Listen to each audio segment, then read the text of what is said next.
You guys are getting two videos. Aren't you happy? You're getting two fucking videos from this bitch. But I have a couple of things I want to say. I guess you could call it like some spooky musings, or it's oddly terrifying with Maiden. I miss that series. Fuck you, YouTube, for putting a blitzkrieg on the original Maiden Liberty. Anyways, how y'all doing? This video, we're gonna be diving into some esoterica, occultism, philosophy, I guess you could say. I don't know what you would. It's just umbrella term mention here thing in this video.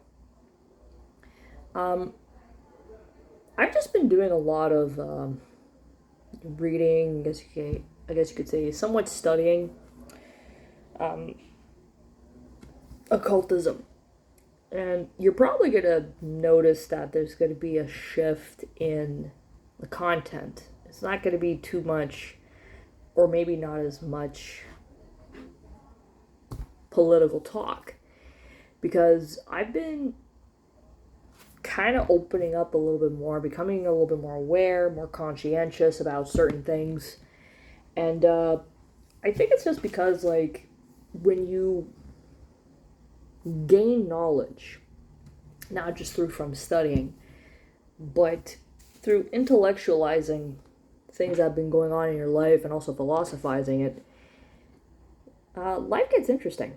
I don't know about you guys, but I've been kind of going through a little bit of a not an upgrade or a download, but I've just been noticing interesting things. Now, before I get to, I guess, like the main crux of the video, I just want to briefly mention something that I find really interesting. Now, I guess what kind of tipped it off for me was what it is that I've been doing the last couple of months in terms of just having fun with leisurely activities.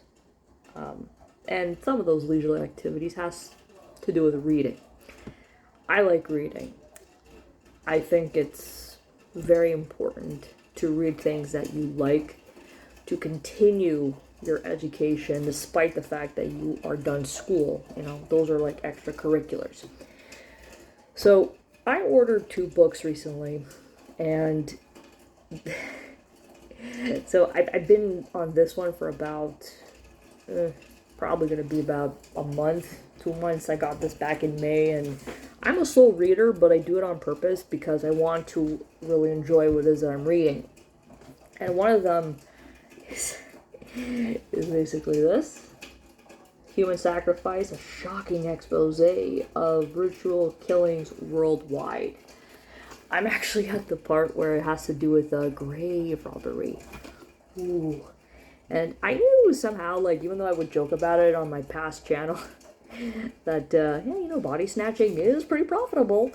You don't think about these sort of things, but when you start to see it manifested in today's modern age, kind of makes you think a little bit. I would say, like, today's modern grave robbery that I'm aware of, that I've seen in the past four years, would have to be the death bonds that were happening during Rona, during the pandemic, right? So any dead body that you would get, you'd be paid for that. So what would you do with the bodies, right? I'd even say to a point, even abortion is kind of like body snatching to a degree. Like, there's always those little channels, or legal channels, that kind of cross into a bit of a gray zone where it's like, oh shit, well, what do we do about this and stuff. So I've been reading, and I just love these kinds of topics. Yeah, it's dark. I don't give 2 fucks. Okay, but I have a problem. I have a problem with being excited. I have a problem with book hopping. I can't just sit down to read one fully, commit to it, without having to jump to another one. That's my fucking problem. I'm so bad at that. But the next one that has kind of been getting me to think, which will bring me into the crux of the video, has to do with this. Psychic Battlefield, a history of the military occult complex. Now, I remember about a month ago, Styx ended up making an occult video about it, and not the book, but the topic. And I was very intrigued, and I do have like an interest in military history. Hello, Sabaton. If I had a lot more money, I'd like to start buying weapons. I saw one that, oh my god, it was so cool, so fucking beautiful. It was from this store out in Tirana that sells oddities, and this one was actually made of human bone. I think it was a femur, which would make sense, because a femur is pretty much the I think it's the most strongest bone in the fucking body, which would make sense, you know, you're with the hip joint and everything else that's weighing above it. That's a bone that really needs to be fucking strong, otherwise you're in trouble. So they made like kind of like a dagger out of it. It was like sharpened down, and there was like a bunch of tribal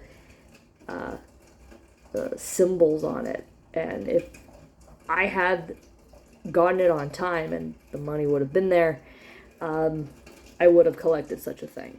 You know, this is kind of like one of my taboos, I guess you could say. You know, if I had enough money, and when I say an oddities collection, I'm not just talking like, you know, weird stuff. It's not just on the premise of like collecting bones and skulls. It has to be something interesting.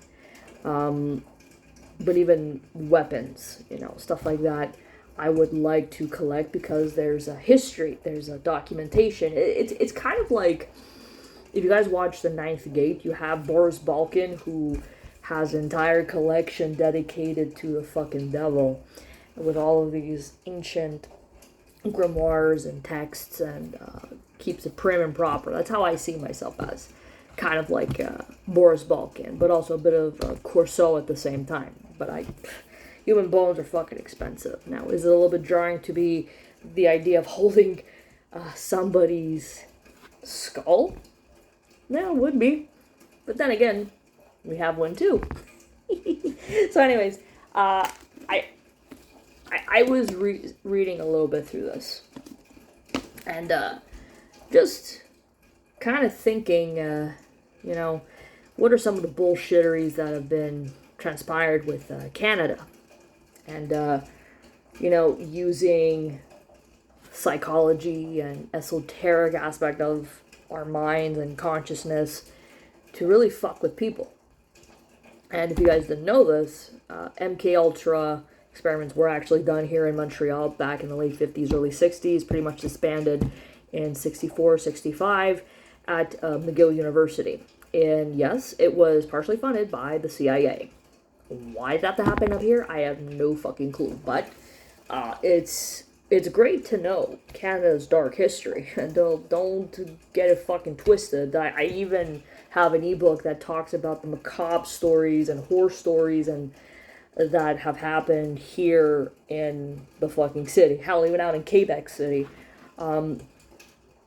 But hey, body snatching was a thing here in Montreal, and well, what do you know? You have Mount Royal Cemetery and McGill. Oh, that was a big fucking theme I've noticed. So, I'm kind of tempted to see if that the building where they conducted these experiments, if it does exist. Fucking tempted to go see it. But anyways, all of this to say, we're talking about, partially you could kind of argue, you know, psychic abilities, right? Psychic abilities. And I've been, for a very long time, been very interested in psychic abilities, but it's only progressed even more strongly as of recently. And I think that there is something to be said. And what kind of gives me a bit of hope and a bit of confirmation, I guess you could say, is because there's a lot of gatekeeping with this sort of information from the military complex. That also includes in Canada too. But your own personal experiences, it's kind of hard to ignore a lot of these synchronicities. It really is.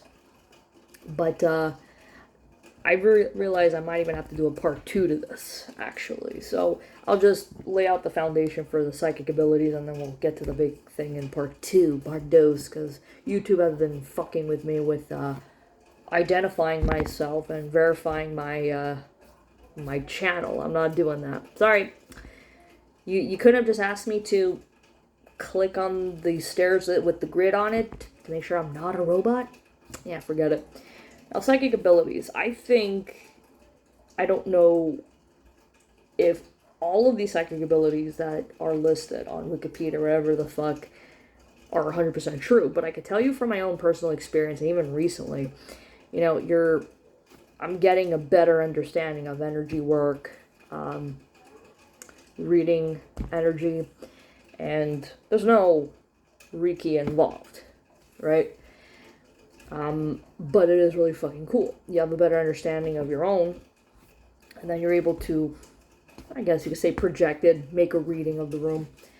And my thing is, recently, I don't know what's been going on with me, but it's so fascinating to get a reading off of someone's name. Somebody who I never met, somebody who I've never seen face to face. I don't even know what they look like. And I've had it on a few occasions where I got a bad vibe from them. Just negative. It's like their name was imbued with so much negative energy because of whatever it is. It's like a resonant energy. And in the end, I didn't lean on it too much at first because I said, it's my first impression, right? Just, let's just hold off on it before their behavior. Like, make sure their behavior confirms what it is that you're getting a reading off of. So it's happened to me several times where I would get a reading off of someone's name and if it was questionable or not. So